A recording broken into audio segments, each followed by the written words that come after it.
Okay, so today we are going to start with new chapter which is thermodynamics. Important है. So as usual, we will be going through theory first, and I will be going through theory a little slowly in this case. So we are into 14th chapter now, that is thermodynamics. So I'll start with basics. So first of all, you should know what is thermodynamics. तो thermodynamics में हम लोग normally क्या क्या study करते हैं. We look at interconversion of mechanical work into heat and heat into mechanical work. So thermodynamics basically talks about conversion of heat into work and vice versa. Right. So when studying thermodynamics, we'll be using this word many times, which is thermodynamic system. या फिर बहुत बार इसको हम लोग working substance भी बोलते हैं, but working substance only when it is gas. तो थर्मोडायनामिक सिस्टम मतलब क्या होता है? Basically large number of atoms और मॉलिक्यूल्स. तो it is just that you have large number of atoms, molecules, maybe of liquid or gas, confined within some boundary. That is thermodynamic system. अगर gas है, जैसे Carnot's engine हम सीखेंगे, तो उसी thermodynamic system को हम लोग बोलेंगे वर्किंग सब्सटेंस. मतलब उस गैस को थर्मोडायनामिक सिस्टम बोलो या फिर वर्किंग सब्सटेंस बोलो, सेम चीज. वर्किंग सब्सटेंस क्यों समझेगा तो राइट. तो thermodynamic system basically it's a extremely large number collection of large number of gas atoms और मॉलिक्यूल्स. बेसिकली मैं गैस इसलिए बोल रहा हूँ कि नॉर्मली हम लोग गैस पे अप्लाई करते हैं कॉन्सेप्ट. तो there are types of thermodynamic system. एक होता है ओपन सिस्टम. ओपन सिस्टम में हीट एंड मतलब energy and matter both can be interchanged with the surrounding. हम सराउंडिंग्स बाद में डिफाइन करेंगे, but to start off with open system मतलब what is in open system? Energy as well as matter. When a system, thermodynamic system, can exchange energy as well as matter with the surrounding. Surrounding क्या है हम define करेंगे बाद में. So, for example, I take water या फिर milk, मैं उसको boil करने के लिए लगा देता हूँ. That particular system, water या फिर milk, it is taking heat. कहाँ से heat ले रहा है? Gas से, जो आपने नीचे burner लगा के रखा है. So there is exchange of heat. Also when it evaporates, so जो vapors है they go outside. So even matter is exchanged. So basically open system मतलब a system which can exchange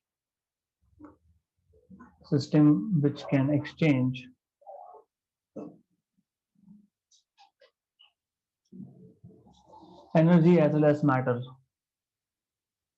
Energy as well as matter with the surrounding. With the surroundings. अब surroundings क्या होता है हम देखेंगे बाद में. Then second type of system is closed system. Closed system में the system can only exchange energy with the surrounding. For example, आपने रेफ्रिजरेटर में से एक बॉटल को, पानी की बॉटल को निकाल के बाहर रख दिया, तो heat is being transferred or is being exchanged with the surrounding. There is no transfer of matter. So closed system मतलब a system which can exchange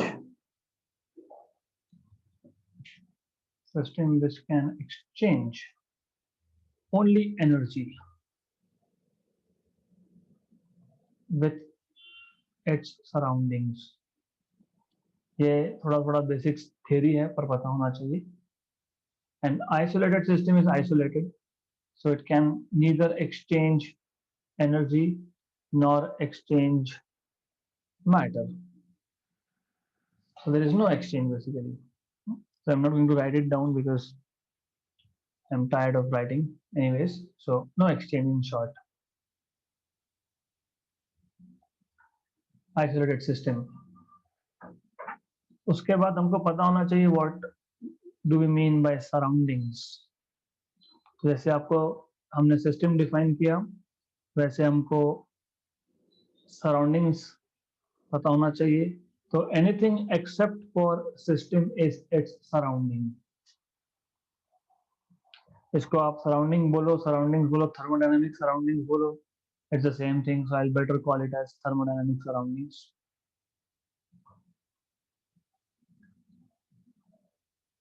thermodynamic surroundings. Example मेरे पास एक वाटर बॉटल है, मैंने रेफ्रिजरेटर से निकाल के रख दिया. बॉटल के अंदर जो लिक्विड होगा वो सिस्टम है. उसको छोड़ के हर एक चीज, ये कंप्यूटर रखा होगा, वहां पे फोन रखा होगा, उसके बाजू में कुछ और होगा, गैस होगा, उसको मैंने रिवर में रख दिया तो जो वाटर फ्लो हो रहा है, everything else which is outside the system is its surrounding. Right. जो इंपॉर्टेंट है समझेगा आगे जाके. ओके. सो जब हम सराउंडिंग्स की बात करते हैं तो we need to know two things. एक, there are two types of walls, मैंने जैसे बताया था. एक है एडियाबैटिक, जिसको हम लोगों ने, इफ यू रिमेम्बर, मैंने बोला था इंसुलेटेड वॉल. तो एडियाबैटिक वॉल मतलब the system cannot exchange energy with the surrounding. Adiabatic ये वर्ड जब भी आए इसका मतलब डेल्टा क्यू इज 0. तो adiabatic wall is basically insulating wall. तो सिस्टम सराउंडिंग के साथ एनर्जी एक्सचेंज नहीं कर सकता उस केस में. This is what it means. दूसरा डायथर्मल. और डायथर्मल का मतलब ये है it is conducting wall but it is a two way conductor. मतलब heat can go inside the system और it can go from system to surrounding. उसको बोलते हो डायथर्मिक या फिर कंडक्टिंग वॉल. इजी है ये डायथर्मिक वॉल. आई एक्सपेक्ट कि आप सब पढ़ के आए हो. So I will just go through this quickly. जहां जरूरत है वहां फास्ट रहेंगे. Then you should know what are thermodynamic variables. जैसे मैंने आपको बताया, क्या बताया था मैंने आपको, अगर मुझे सॉलिड्स का स्टडी करना है तो I can do in many ways. मैं सॉलिड्स के इलेक्ट्रिकल प्रॉपर्टीज पढ़ सकता हूँ, मतलब I can talk about resistivity, conductivity. मैं उसके मैकेनिकल प्रॉपर्टीज पढ़ सकता हूँ. I can talk about Young's modulus, stress, strain, etcetera etcetera. Right.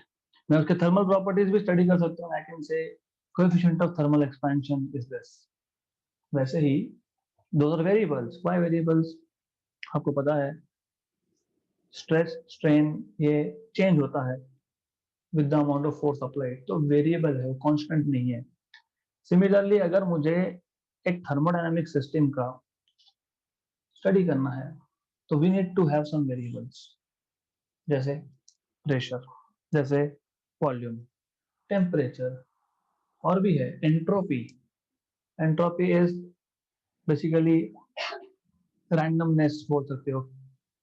हम आएंगे उस पर जब जरूरत पड़ेगी, if required. So there are some variables which you can use to study a system.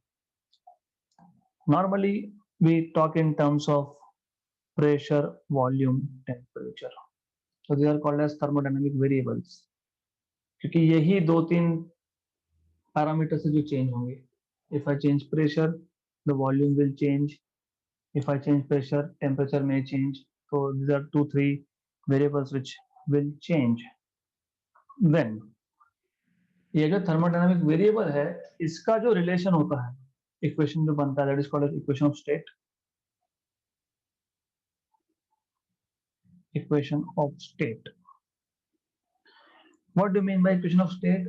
It basically gives you a particular state of that gas. मतलब इस gas का प्रेशर इतना है, इस गैस ने इतना वॉल्यूम ऑक्यूपाई करके रखा है, इस गैस का टेम्परेचर इतना है, ये हम ऑलरेडी देख चुके हैं. For an ideal gas what was this, PV equal to nRT. तो आइडियल गैस के लिए PV इक्वल टू nRT होता है. ये this is for ideal gas. What is this for a real gas?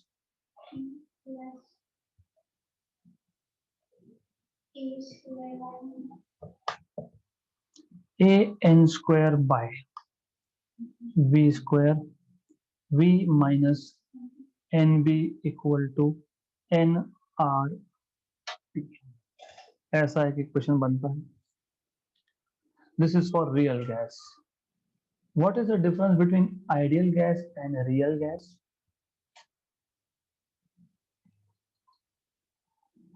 Ideal gas is ideal, real gas is real.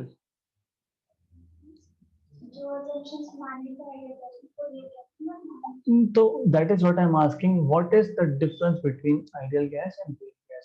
In ideal force of, yes, intermolecular forces in ideal gas you don't consider. You say that we neglect intermolecular or interatomic forces. Real gas में we have to consider. दूसरा, what you say is in total volume occupied by the gas molecules is negligible as compared to the volume of the container. तो यहाँ पे वैसा नहीं है. So this is for a real gas. P plus A n square by V square, where n is number of moles of gas. V minus B NB equal to nRT. Good. Then you should know what is a thermodynamic equilibrium.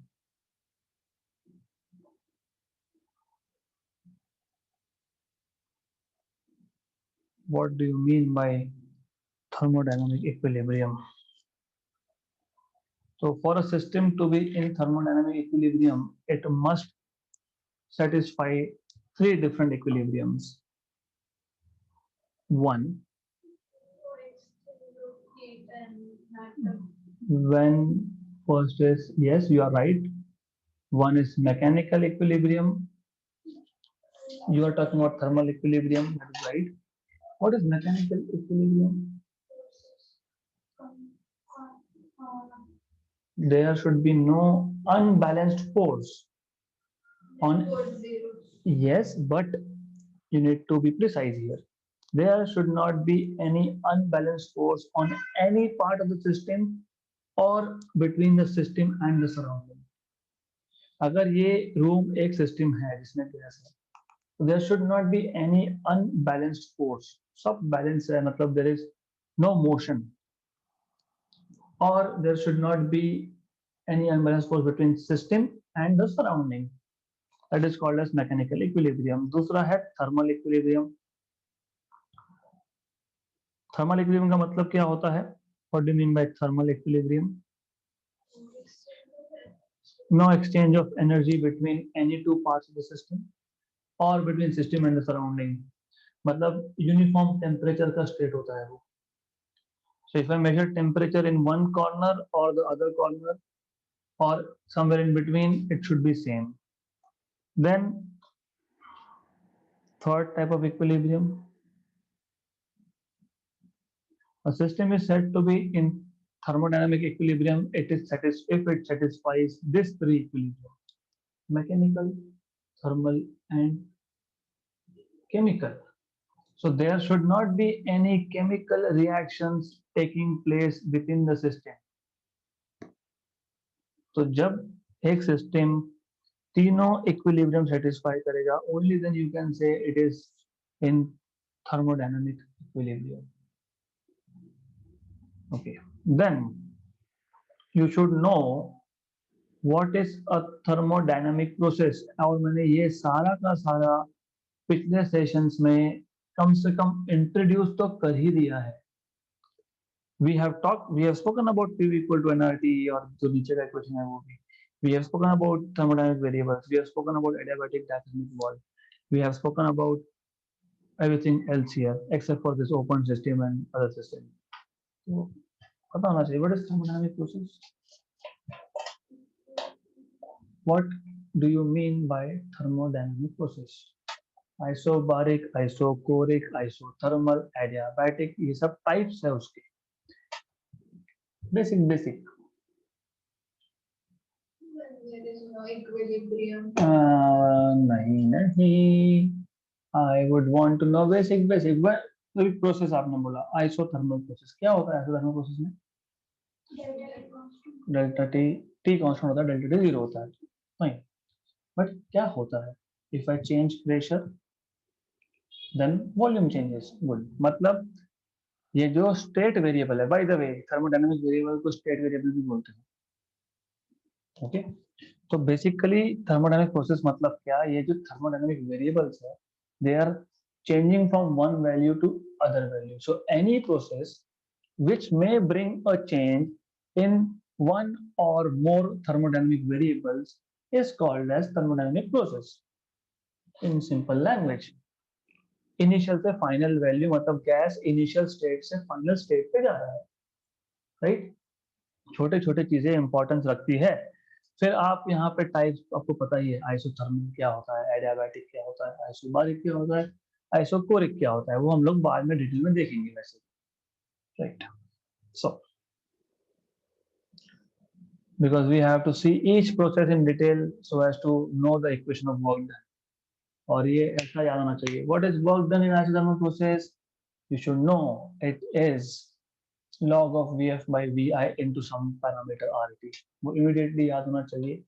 तो 2.303 RT log of Vf by Vi.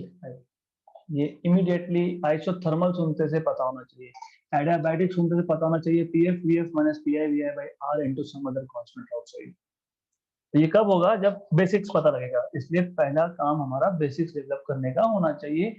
This is the first step, laws of thermodynamics.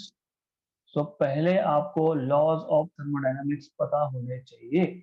उसमें सबसे पहला जो है वो zeroth law है. So you should know zeroth law of thermodynamics. Thermodynamics. Okay. So zeroth law, it is just a theoretical law. It doesn't have any mathematical equation. बहुत simple है. ये आपको क्या बताता है? ये आपको सिर्फ ये बताता है कि मान लो हमारे पास तीन सिस्टम है. तो मैं तीन सिस्टम लिख रहा हूँ यहाँ पे. I'll show three systems here. Okay. तो ऐसा है. हमारे पास ये सिस्टम है ए, ये सिस्टम है लेट अस से B. These two systems are separated by adiabatic wall, which means they cannot exchange heat with each other. But they are separated by another system C with the help of a diathermal wall. So they can exchange heat with C. So if A is in equilibrium with C and B is in equilibrium with C, then A and B are also in equilibrium with each other. So ये है zeroth law of thermodynamics, right? Okay. So if you know this, then we can go ahead and we can talk about some basic quantities that you will be needing to define first law of thermodynamics. So some quantities, thermodynamic quantities that you need to know. उसमें से पहला you should know what is heat and you should know everything about heat. Everything मतलब everything.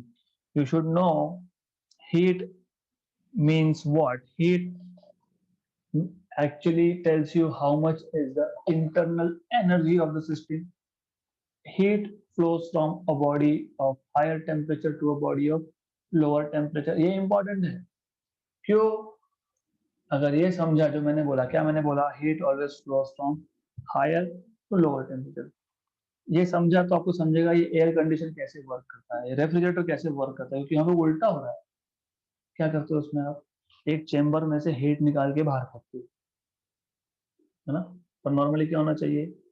जहाँ पे ज्यादा heat है वहां से हीट कम की तरफ होना चाहिए. यहाँ तो उल्टा हो रहा है.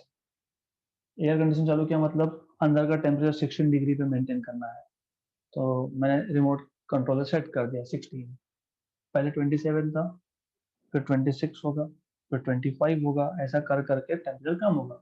मतलब आप यहाँ से हीट निकाल के बाहर फेंक रहे हो, मतलब आप नेचुरल प्रोसेस का उल्टा जा रहे हो। मतलब work has to be done to do this process. फिर जब आप रेफ्रिजरेटर का डायग्राम ड्रॉ करते हो, इफ यू रिमेम्बर, ऐसा एक डायग्राम हम लोग ड्रॉ करते हैं, एक जगह पे सोर्स दिखाते हैं, एक जगह पे सिंक दिखाते हैं, फिर उसमें एरो बहुत मैटर करता है। वर्क डन हो रहा है सिस्टम पे या work done by the system, everything is important. And also thermodynamics का सेकेंड लॉ यहाँ पे रोल प्ले करेगा। बाय द वे, हम लोग फर्स्ट लॉ पे नहीं आए अभी तक, तो we will not be talking about second law now. तो you already know heat is a form of energy which flows from higher temperature region to lower temperature region. Since heat is a form of energy, what are the dimensions of heat?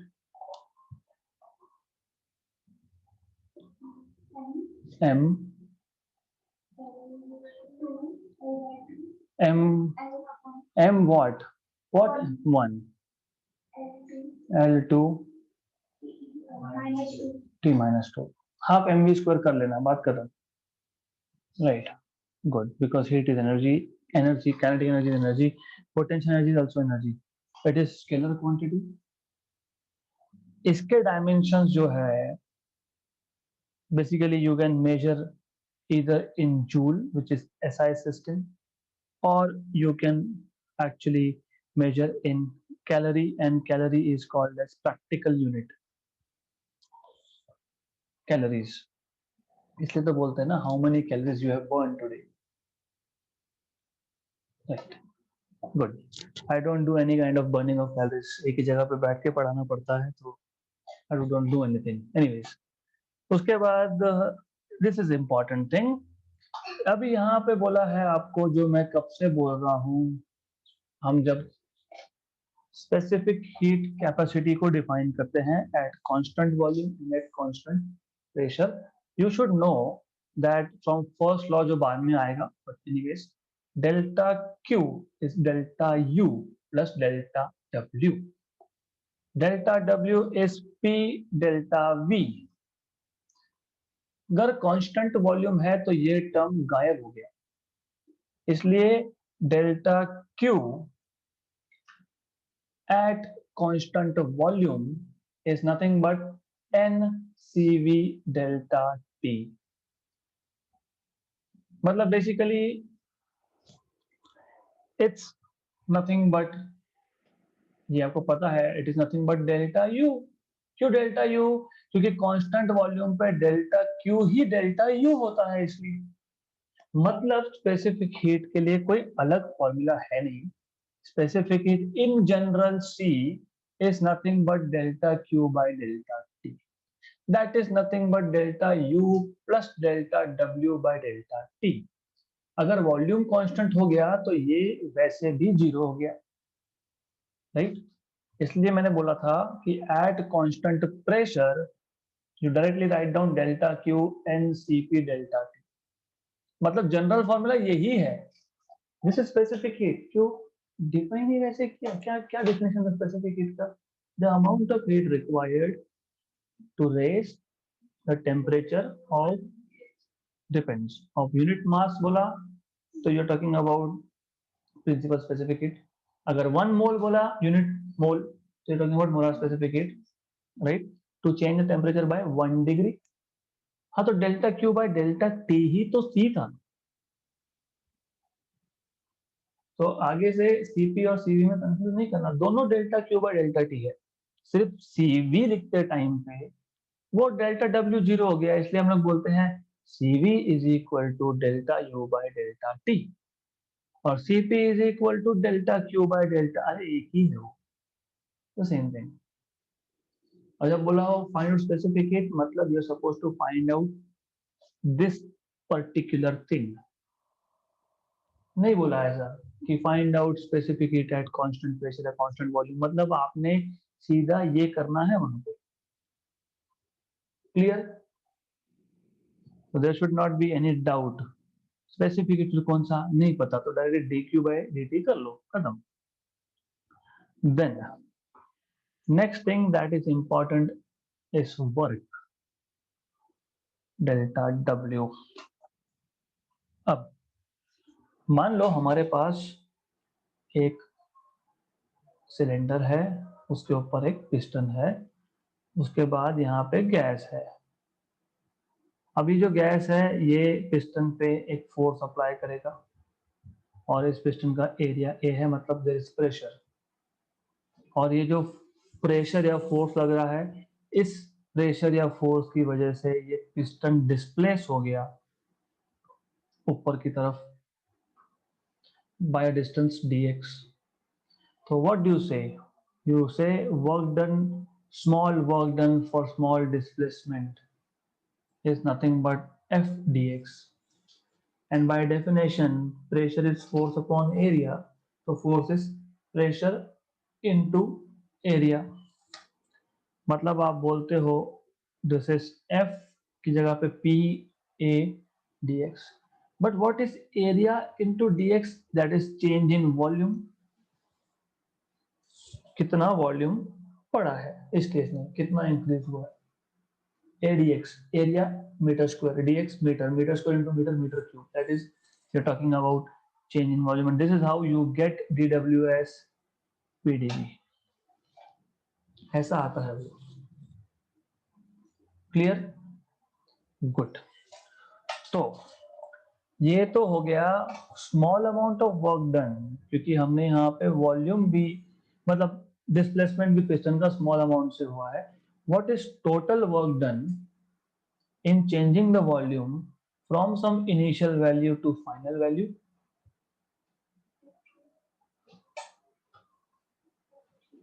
हाँ, मतलब पहले dx से change हुआ होगा, कितना work done हुआ dw, फिर dx से चेंज हुआ कितना वर्क डन हुआ dw, फिर dx से चेंज हुआ कितना dw।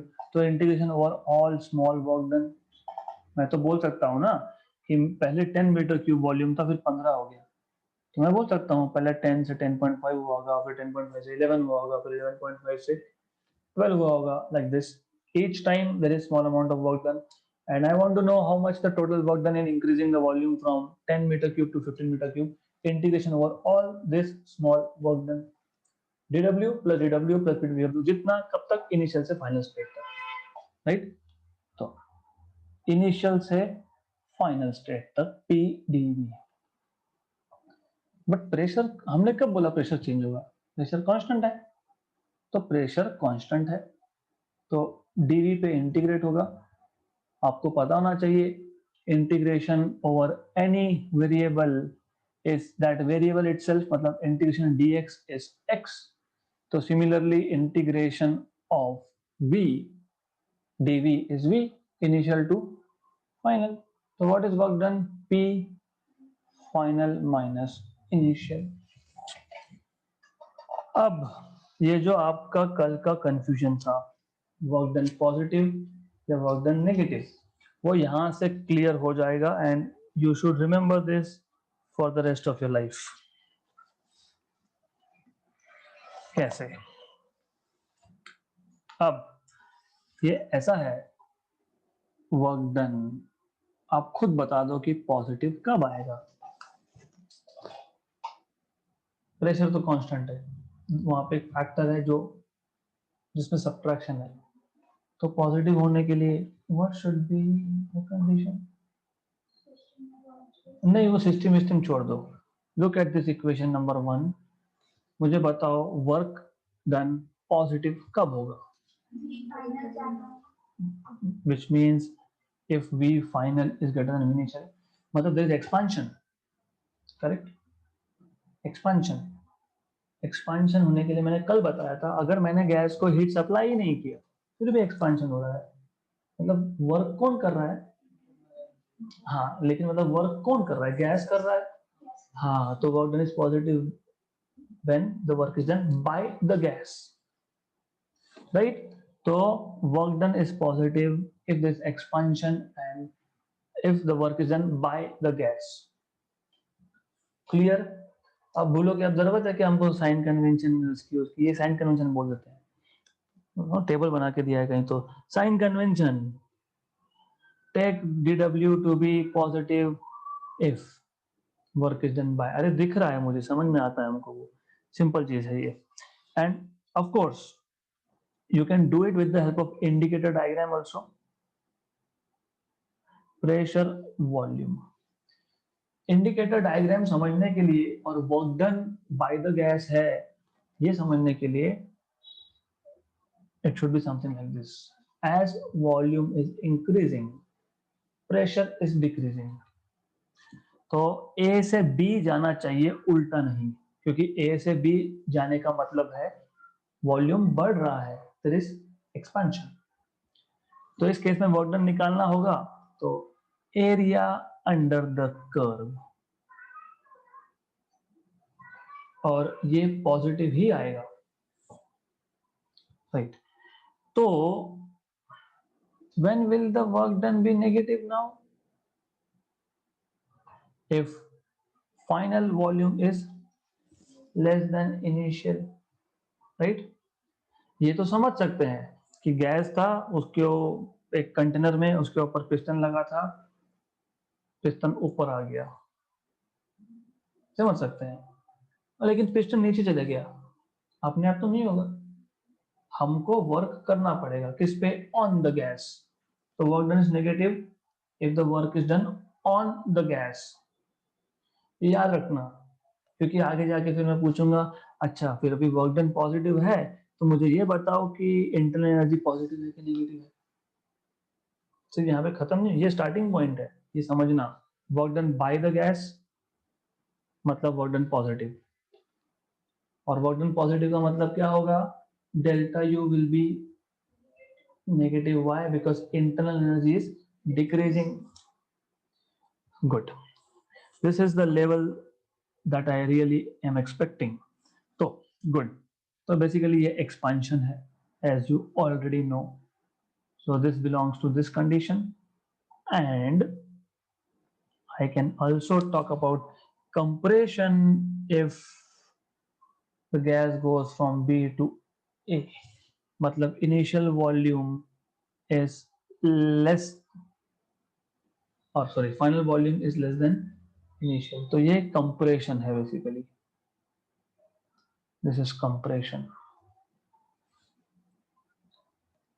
You should ask yourself one question, ये एक्सपांशन में स्ट्रेट लाइन दिखाया, कंप्रेशन में कर्व की दिखाया? Second law of thermodynamics.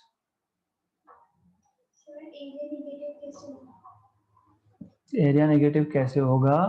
वो एरिया, वर्क डन का फॉर्मूला क्या लिखा आपने ऊपर? हाँ, तो एरिया नेगेटिव नहीं होगा, हमको एरिया निकाल के आगे माइनस लिखना पड़ेगा क्योंकि कंप्रेशन है। But you did not answer my question. My question was, why did I show expansion as a straight line but compression as some curve, not a straight line? इसलिए second law of thermodynamics पता होना चाहिए। Does any one of you remember second law of thermodynamics? बहुत interesting और simple concept है, समझा होगा तो ऑफ कोर्स, फिर ऐसा याद भी नहीं रखना पड़ता। ठीक है, तो जब आएगा तब बताऊंगा कि याद रखने की जरूरत क्यों नहीं है। अभी एक चीज और है, दैट इज साइक्लिक प्रोसेस। मान लो हमारे पास एक सिस्टम है, what is meaning of cyclic process by the way? Initial point और फाइनल पॉइंट एक ही है, मतलब ए से चालू हुआ फिर बी पे गया। पहले तो ये बताओ, ये ए से B, what this process will be called? हाँ, तो आइसोबारिक, एक्सेलेंट। फिर बी से सी गया, what is this process? Isochoric. What is this process again? Isobaric, and this is isochoric. अगर ए से बी गया, बी से सी गया, सी से डी आया, डी से वापस ए आया, इनिशियल और फाइनल स्टेट सेम है, इसको बोलते हैं साइक्लिक प्रोसेस। लेकिन साइकिल तो क्लॉकवाइज या फिर एंटी क्लॉकवाइज हो सकता है। तो वर्क डन यहाँ पे पॉजिटिव होगा कि नेगेटिव होगा? क्यों? हाँ तो तो by positive, by positive, Y positive कब था? लुक हियर, पॉजिटिव कब था? इनिशियली क्या हुआ वहां पे? ए से बी सबसे पहले क्या हुआ? एक्सपेंशन हुआ।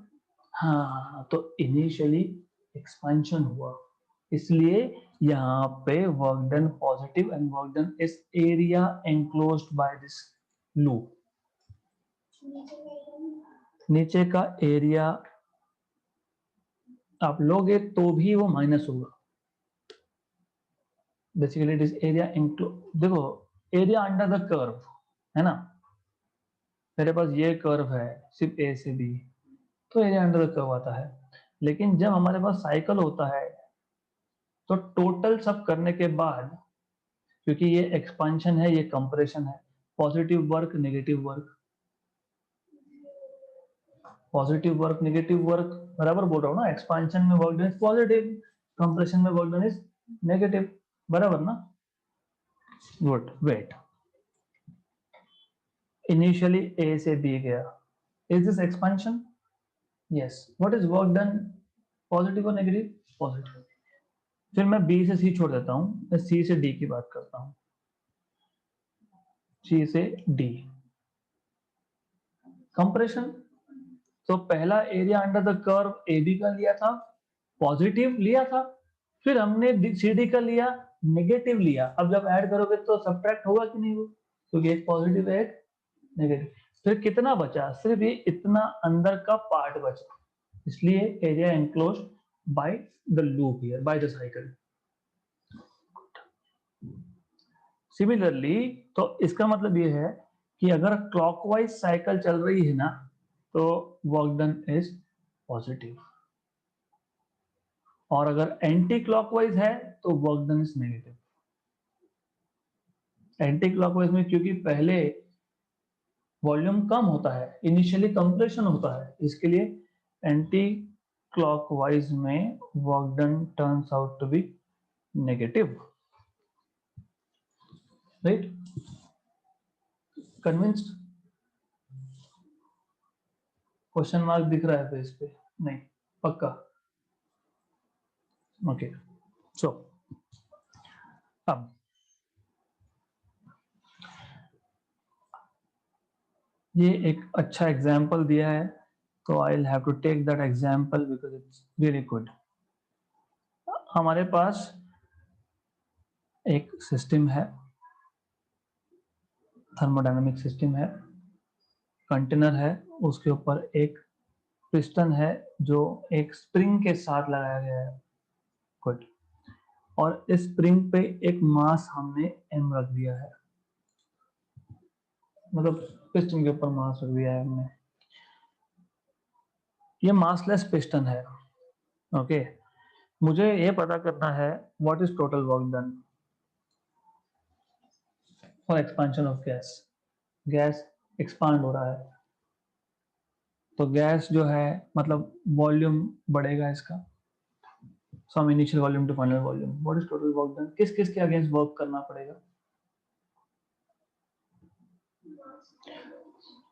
मास के अगेंस्ट प्लस प्लस मास के अगेंस्ट मतलब सराउंडिंग के अगेंस्ट, क्योंकि मास जो है वो सराउंडिंग बन गया। देखो ऐसा होता है ना कि जब हम लोग एक एनक्लोज सिस्टम की बात करते हैं और पिस्टन है, then we never speak about कि बाहर क्या है।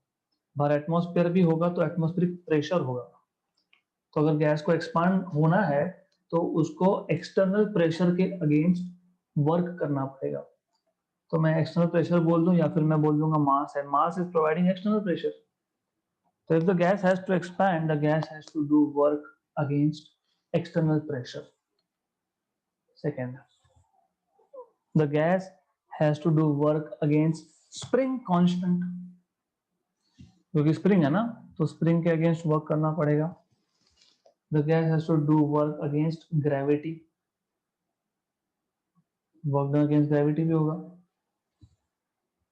तो ऐसे सारे फैक्टर्स आपको देखने पड़ेंगे किस किस के. अगर हम तो जनरल वर्क डन की बात कर रहे थे, यहाँ तक हमने से बोला हाँ वर्क डन एक्सपांड हो रहा है वर्क डन, अरे पर वर्क डन अगेंस्ट व्हाट. मैंने बोला gas is expanding so work is done, हाँ ठीक है, that is right, gas is expanding. लेकिन बाहर के कंडीशंस की बातें कब की हमने. मैंने बोला क्या ये अर्थ की ग्रेविटेशनल फील्ड में था. डिड आई से बाहर एक्सटर्नल प्रेशर था. डिड आई से कि ये पिस्टन के ऊपर एक स्प्रिंग लगा हुआ है. तो अगर हमारे पास पिस्टन के ऊपर स्प्रिंग है, अगर एक्सटर्नल प्रेशर है, अगर हम लोग अर्थ के या मार्स के ग्रेविटेशनल फील्ड में है, तो वर्क डन फॉर एक्सपेंशन निकालने के लिए ये सारे फैक्टर्स कंसीडर करने पड़ते हैं.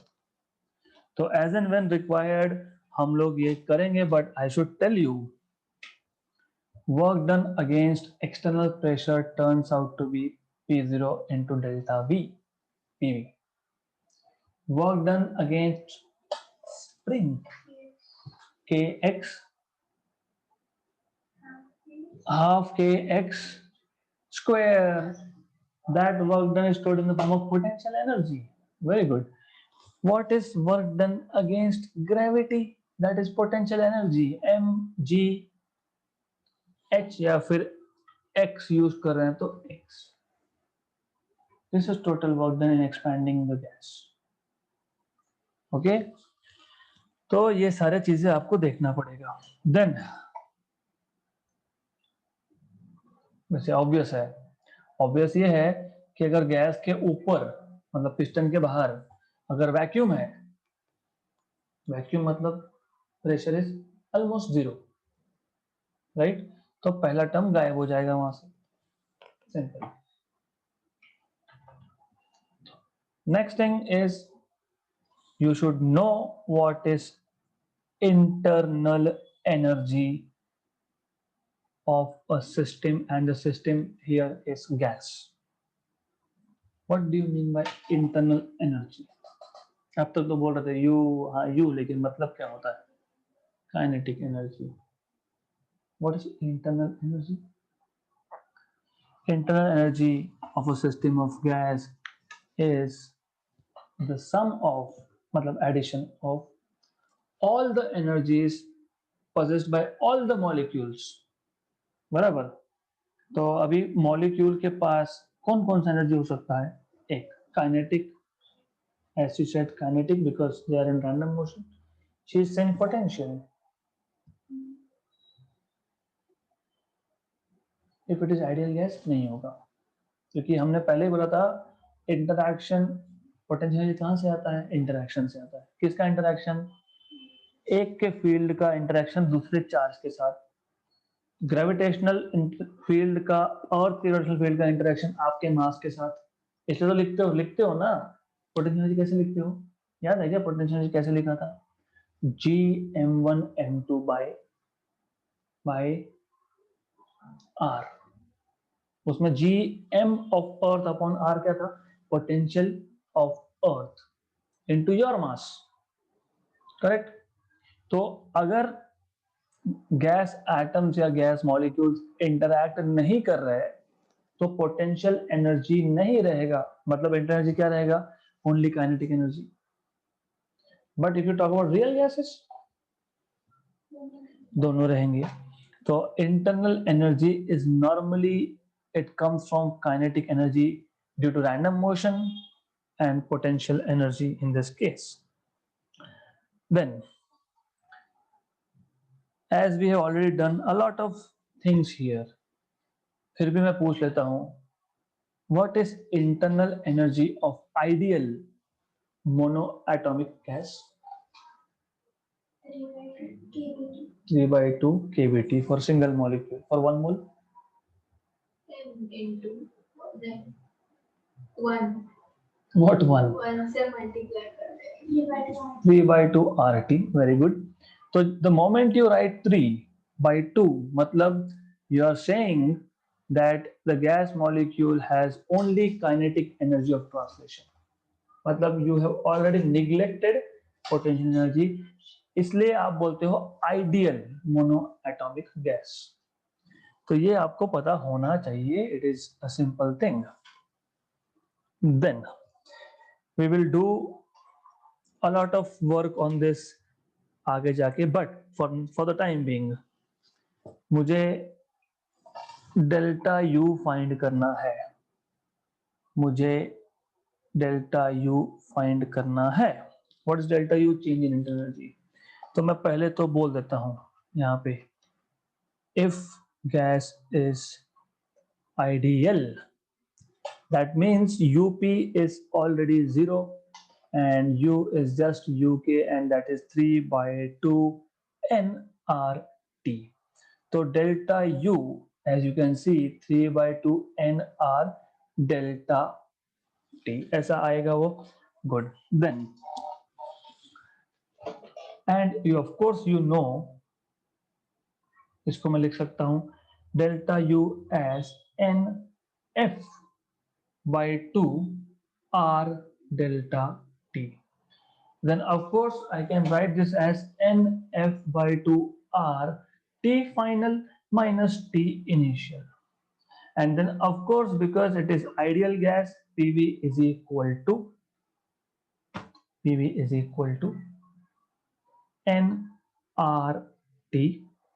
तो इसको हम वेरियस फॉर्म में लिख सकते हैं। तो I will keep this form for later, पर लिखेंगे हम लोग। और यहाँ पे एक चीज मुझे और पूछना था, delta you is N F by two R delta T, but delta you is also equal to, हमने कहीं लिखा था ना अभी, कहाँ लिखा था? ये यहाँ पे N C V delta T. तो ये N C V delta T भी होता है। फिर आपने, if I'm not wrong, if I remember correctly, you told me how to write down CV in terms of gamma. कैसे? हाँ नहीं, क्वेश्चन सॉल्व किया हमने इस पे, क्वेश्चन gamma minus 1, लेकिन ऊपर क्या था? ऊपर r, so this is nr by gamma minus 1 delta t। तो एक ही चीज के कितने फॉर्म बनेंगे? और बनेंगे कैसे? Delta you is equal to N R gamma minus 1 T final minus T initial. तो मैं यहाँ पे ये रख के भी कर सकता था इंस्टेड ऑफ राइटिंग सीवी। तो I could have done this, क्योंकि ये सीवी ही होता है, यू नो। याद है ना? याद है कि कल बताया मैंने ये, वापस बताऊं, आइडियल मोनोएटॉमिक गैस में एफ कितना? 3, तो सीवी कितना? 3/2 r। डायटोमिक रिजिड में एफ कितना? 5, तो सीवी कितना? 5/2। तो मैंने कल क्या बताया था? CV is equal to F by 2r, general formula था ये। हाँ, तो ये दोनों एक ही चीज है, दे नॉट डिफरेंट। गुड, ये एक फॉर्म हो गया। अब आप बोलोगे but PV is equal to nRT, PV is equal to nRT, तो T is equal to PV by nR. फिर आप जो यहाँ इक्वेशन देख रहे हो डेल्टा यू का, आई एम लेजी, तो lazy people should do work like lazy. Good, तो ये होगा आपका delta you is equal to N R upon gamma minus 1 T final, मतलब P final V final upon n R. T initial is P initial V initial upon n R, मतलब delta you is equal to nR common निकाल के cancel out, P final V final minus P initial V initial upon gamma minus 1। और ऐसा कुछ आप एक particular process के work done में भी देखोगे फॉर्मूला, यू विल सी ऐसा ही कुछ बनेगा formula. I am not saying exactly, पर ऐसा ही कुछ। ये क्या है? क्या है ये क्या है? डेल्टा यू, मतलब change in internal energy. Right, मैं क्यों बता रहा हूँ ये, क्योंकि जब न्यूमेरिकल आएगा तो एक ग्राफ का न्यूमेरिकल था हमारे पास, हमने केटीजी में लिया है, एक ग्राफ था। हमने क्या किया था, इफ यू रिमेम्बर, वो 14P0V0 ऐसे नंबर आए थे उसमें, 21P0V0, 14P0V0, 9P0V0। तब अगर फॉर्मूला पता होता ना तो डायरेक्ट वैल्यू डाल के सॉल्व करते। हमारे पास एक इंडिकेटर डायग्राम था, हमने इनिशियल और फाइनल पॉइंट पे पीवी की वैल्यू से टेम्परेचर निकाले थे, और वो टेम्परेचर डेल्टा टी हम लोगों ने यहाँ पे सब्स्टिट्यूट किया था। इंस्टेड अगर ये याद रहता तो क्वेश्चन फटाफट सॉल्व हो जाता। दैट इज वाई केटीजी पहले लेता हूं और ये सब चीजें बाद में बताता हूं, क्योंकि अब आपको याद रहेगा। If I remember I can take you as example and you can solve it like this now. If I remember, I don't know, I have to check. Graph दिख जाएगा ना तो समझ नहीं, कल नहीं था वो ग्राफ, नहीं था कल। Wait wait so this equation can be used directly to find out change in internal energy, right? So अब अगर change in internal energy delta U, अगर ये पाथ इंडिपेंडेंट हुआ, पाथ इंडिपेंडेंट मतलब I if I take the system, thermodynamic system of course, from A to B along any path, मैं ऐसा भी कोई पाथ ले सकता हूँ, मेरे ऊपर है। So I can take path 1, I can take path 2, I can take path 3. If delta u is path independent, तो उसको बोलते हैं point function. If delta u is path independent, it is called as point function, right? Good. अब इसका मतलब क्या, वो सिर्फ इनिशियल और फाइनल पॉइंट पर डिपेंड करता है। So it's a function of initial and final points, right? Then अगर एक साइक्लिक प्रोसेस है, तो साइक्लिक प्रोसेस में डेल्टा यू 0 होता है। तो पहली चीज ये, if delta U is path independent, then it is called as point function. दूसरा, for a cyclic process, delta u, which is final value of internal energy minus initial, is 0. क्यों 0? अरे cyclic में आप इनिशियल स्टेट पे वापस आते हो, तो इनिशियल स्टेट में वापस आने के लिए पहले अगर डेल्टा यू इंटरनल एनर्जी कम हुआ होगा, उतना ही गेन करना पड़ेगा। इसका मतलब क्या, सिंपल बात, clear? Good. simple things are pretty simple here. Okay, then और क्या बताना चाहते हैं, लेट मी सी। गुड, ये हमारा ऑलरेडी हुआ है। So I will just for the sake of revision, और एक पॉलीएटॉमिक के लिए मुझे इंक्लूड करना है। तो type of gas, degree of freedom, ये जो एफ है ना, F, this is total degree of freedom, this is total degree of freedom. Okay, so we want to know what is CV, we want to know what is internal energy, let us say U, we want to know what is CP, and if there is space I can put gamma also, just for the sake of revision. Let me see how much you remember. Okay, so first I'll go with monoatomic. How many degrees of freedom in monoatomic gas? 3. What is CV for monoatomic gas? 3/2 R, बराबर 3/2 R, T नहीं, 3/2 R T. What is U for monoatomic gas? Derivative of 3/2R. क्यों? CV is du by dt. हाँ तो फिर ये easy है, नहीं easy है ना, इजी है ना, सब गलत बोल रहे हो एंड स्टिल इट इज ऐसा। FR/2 अभी अभी बताया था मैंने, FR/2 is CV।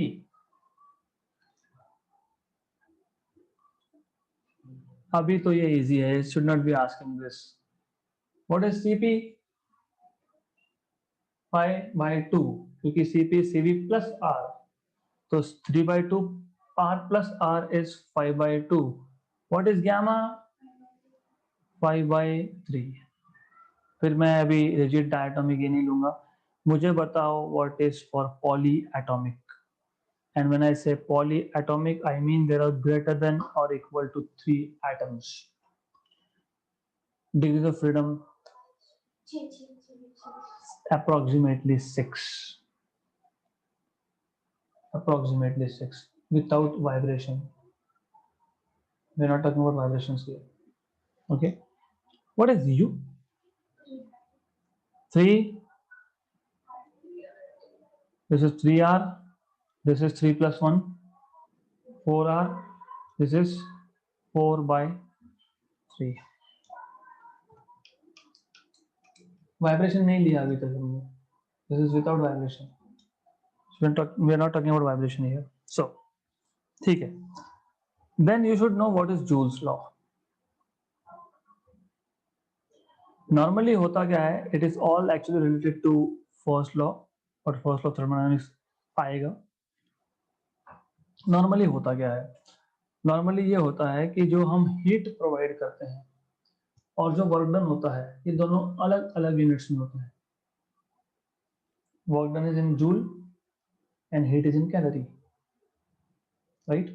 So I cannot write down one side of the equation in terms of joule and other in terms of calories. तो हम लोग क्या करते हैं, वर्क डन अपॉन हीट का रेशियो ले लेते हैं, क्योंकि दोनों अलग अलग यूनिट्स में है. तो उसका जो रेशियो आता है उसको बोलते हैं J, which is mechanical equivalent of heat. नहीं समझा आपको? Work done will do what, या फिर उल्टा बोल सकता हूं मैं, मैंने सिस्टम को हीट सप्लाई किया, वो क्या करेगा, वो या तो एनर्जी इंक्रीज करेगा या फिर वर्क डन करेगा. मैं मान लेता हूं कि मैंने हीट सप्लाई किया सिस्टम को and that heat supplied to the system is only performing work, it is not increasing internal energy. Let us say isothermal process है. Did I make it clear? Isothermal में temperature बढ़ता है क्या? नहीं. मतलब internal energy change होता है क्या? नहीं. क्लियर? तो फिर हीट हमने सप्लाई किया, क्या करेगा वो? वर्क डन करेगा. हीट कैलोरी में है और वर्क डन जूल में है, चलेगा क्या ऐसा? नहीं. हाँ, तो फिर वो जो कन्वर्जन फैक्टर होता है बिटवीन जूल एंड कैलोरी, उसको जे ही बोल देते हैं. That is called as mechanical equivalent of heat. Instead of calorie you are writing in joule, इसलिए आप बोल रहे हो मैकेनिकल इक्विवेलेंट ऑफ कैलोरी, मतलब मैकेनिकल इक्विवेलेंट ऑफ हीट, क्योंकि हीट हम कैलोरी में मेजर करते हैं इसके लिए. तो that is just a conversion factor. जैसे 1 joule is this many calories. So this is just a conversion factor. जैसे 1 electron volt, 1 eV is 1.6 into 10 power minus 19 joule, या फिर 1 joule is 1.6 into 10 power minus 19 eV.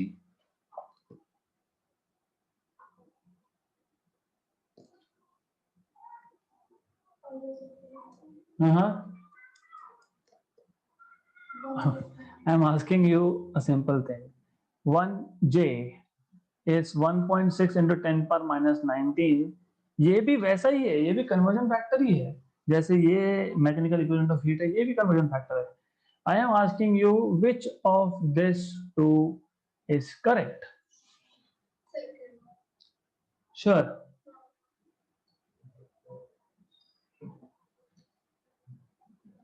दो लोग neutral है.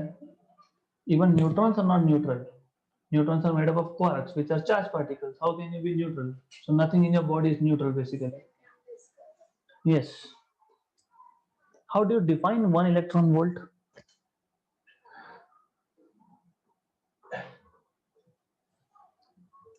How do you define 1 electron volt? Simple. मेरे पास एक electron है at rest, not moving. कब तक मूव नहीं होगा? जब तक पोटेंशियल डिफरेंस नहीं लगाऊंगा. तो मैंने क्या किया? दो प्लेट्स लगा दिए यहाँ पे, राइट? और इन दोनों प्लेट्स में मैंने 1 वोल्ट का पोटेंशियल डिफरेंस मेंटेन किया. तो नेगेटिव से पॉजिटिव के तरफ ये अट्रैक्ट होगा, मतलब it will gain kinetic energy, right? Correct. किसने गेन किया? एक इलेक्ट्रॉन ने. जब उसको हमने 1 इलेक्ट्रॉन को जब हमने v पोटेंशियल डिफरेंस से एक्सीलरेट करवाया, तो it gained kinetic energy. So 1 eV is 1.6 into 10 power minus 19 joule. 1 electron volt is this much. But definition ही है. आप बोलते हो the kinetic energy gained by an electron when it accelerates through a potential difference of 1 volt. ये आपने board में लिखा भी होगा शायद, अगर पूछा होगा तो इट्स सिंपल. एनीवेज, तो ये mechanical equivalent of heat J भी वही है. तो जूल्स लॉ ये बताता है that this you are converting 1 unit to other. So ये वैसे ही है. तो अब there is one very good thing here related to real life. That is, हमारे पास एक स्ट्रीम ऑफ वाटर है. Stream of water falling on the ground. तो ऐसा स्ट्रीम ऑफ वाटर है which is falling. Correct. So when this stream of water falls from some height, let us say h, okay, then what happens when something falls from a height? क्या change होगा? Potential energy. And energy can neither be created nor be destroyed. तो उस height h से जब पानी नीचे गिरा, height कम हो रहा है, हाइट 0 भी हो जाएगा ग्राउंड पे आके, तो पोटेंशियल एनर्जी कहाँ गया? वर्क. कहाँ गया potential energy? Kinetic energy. Velocity बढ़ गई. आफ्टर फॉलिंग क्या हुआ? ग्राउंड पे आने के बाद कहाँ गया? Disappear. rise in temperature of the water, so that is converted into heat. So this potential energy, तो आप बोल सकते हो work is jq, but work done is change in potential energy. What is potential energy? mgh. और j, what is q? q mc delta t. Some books have said ms. ठीक है, उनकी इच्छा है, वो बोलेंगे एस स्पेसिफिक हीट को ऐसे डिनोट करो, मुझे सी से डिनोट करना है. नहीं तो फिर यहाँ पे एस लिखूंगा, फिर बोलोगे एस क्या है? अब ये वही है, आप ही ने बताया ना, Q इज इक्वल टू क्या? यस. तो देखो क्या है, सिर्फ हम लोग बोलते हैं N C delta T. N होता है नंबर ऑफ मोल्स, वहां पे एम है, वो एम है मास. इसलिए they don't use C but they use S here for a given mass, specific heat for a given mass. क्योंकि हम लोग स्पेसिफिक हीट तो यूनिट मास के लिए डिफाइन करते हैं. अगर मेरे पास फॉलिंग वाटर 1 kg नहीं है तो फिर क्या करूं, राइट? इसलिए ये S लिख देते हैं उसको. तो what is rise in temperature by the way? Cancel cancel. What is delta T? GH upon JS unit. हाँ केल्विन, क्योंकि टेम्परेचर है ये, राइट? सो या फिर degree Celsius, up to you. Normally degree centigrade, but you can convert into kelvin also. Then अब ऐसा है, दो लोगों में झगड़ा हो गया, एक ने गन निकाली दूसरे को मार दिया. तो फिर भी वही बात, क्या बात, काइनेटिक एनर्जी गन का कहाँ गया, बुलेट का कहाँ गया, बुलेट बुलेट का काइनेटिक एनर्जी कहाँ गया। होल बना देंगे। हाँ, ये थोड़ा सा कॉम्प्लिकेटेड केस है। तो basically that is due to momentum, momentum की वजह से it penetrates but ultimately it leads to hitting. तो kinetic energy of a bullet when it hits the target, that kinetic energy which is half mv square does the same thing of hitting, जैसे अभी आपने लिखा था, तो work done is J Q, तो वही हो रहा है जे एम एस डेल्टा टी, तो एम एम कैंसल, तो increase in temperature when a bullet hits the target is v square by 2js degree Celsius, right. तो when a bullet hits a target, there's also increase in temperature. So delta T when a bullet hits a target. Okay. So we don't care, झगड़ा हुआ हुआ, एक गया गया, we don't care, हमारा काम तो है टेम्परेचर कितना बड़ा वो बताओ। ओके, सो yep. देन क्या था, यहाँ पे डेल्टा टी था और यहाँ टारगेट था। Good, so finally we are at a stage, बाकी भी केसेस है ऐसे बहुत सारे, we will not talk about this now because वो एग्जाम्पल के टाइम कर लेंगे। Then now it's time to define first law of thermodynamics.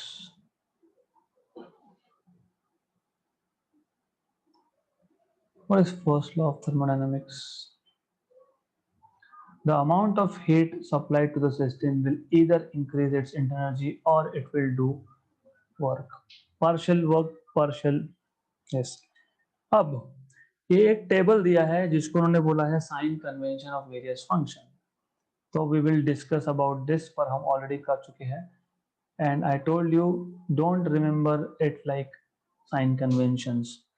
तो according to the sign conventions, पहला उन्होंने दिया है डेल्टा क्यू, पॉजिटिव कब होगा नेगेटिव कब होगा हम देखेंगे एक एक करके।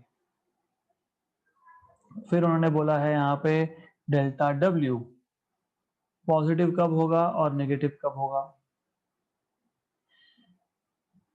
और आखिरी में उन्होंने बोला है डेल्टा यू, पॉजिटिव कब होगा और ये नेगेटिव कब होगा। तो tell me when will be delta Q positive given to the system. दूध को आप बर्नर के ऊपर रख देते हो, giving energy, heat is supplied to the system, heat is supplied to the system. Negative, जब आप पानी की ठंडे बोतल को आके बाहर रख देते हो, heat is taken of from the system, so heat is drawn from the system, is drawn। work done positive कब, सिस्टम करेगी। yes, work done by the gas, work done by the gas मतलब normally expansion के time की बात हो रही है, this is work done on the gas.